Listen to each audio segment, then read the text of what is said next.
Assalamualaikum warahmatullahi wabarakatuh. Good day, everyone. My name is Priyat Moko, and I'm currently working for the Ministry of Tourism and Creative Economy as a researcher. And I would also like to introduce my fellow researchers that had been joining me in completing this paper. Assalamualaikum warahmatullahi wabarakatuh. Good day.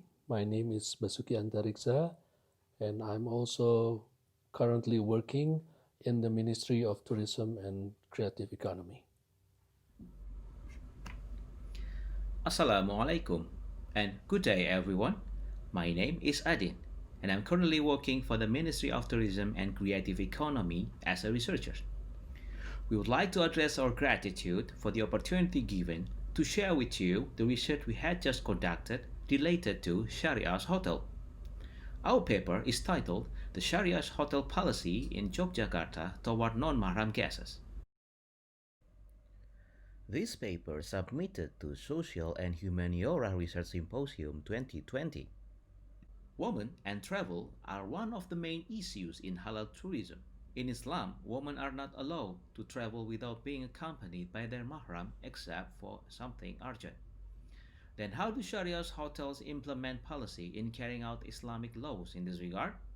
Some Islamic countries do not allow a woman to check in without being accompanied by her mahram.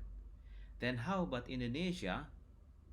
And what kind of Sharia's hotel in Indonesia implement this rule for guests who want to check in?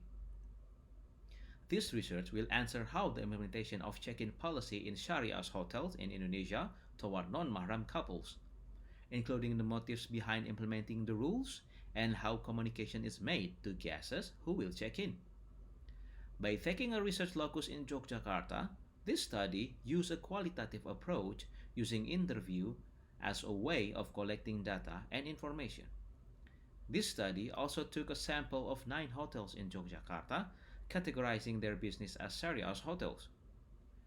My friend Priyat Moko will then explain the findings obtained from this research.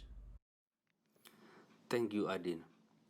Sharia hotel managers in Yogyakarta perform a procedure known as visitor screening following their policy in providing accommodation.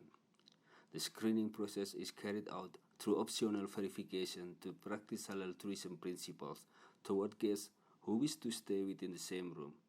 The guest screening processes are pretty similar among all hotels.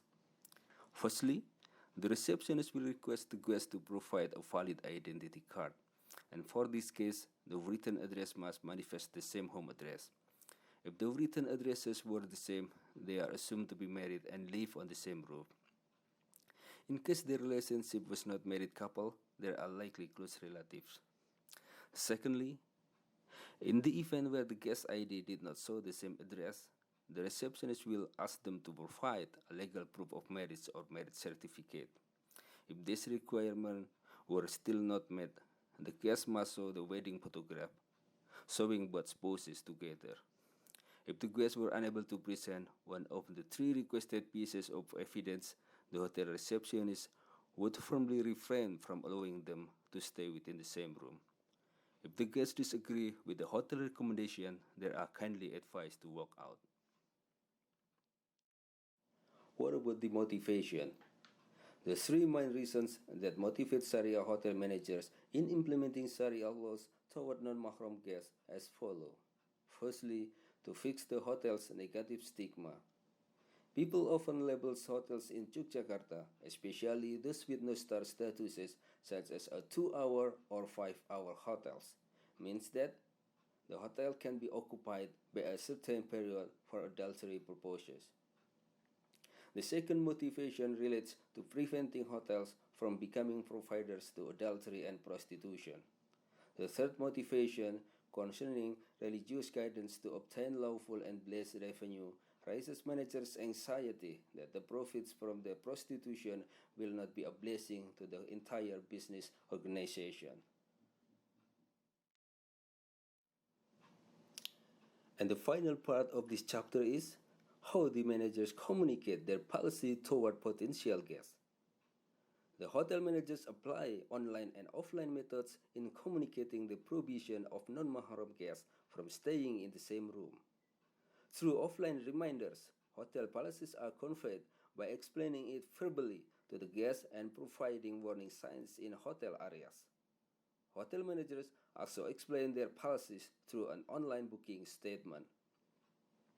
The conclusion of this paper will be presented by Basuki Antariksa. Thank you.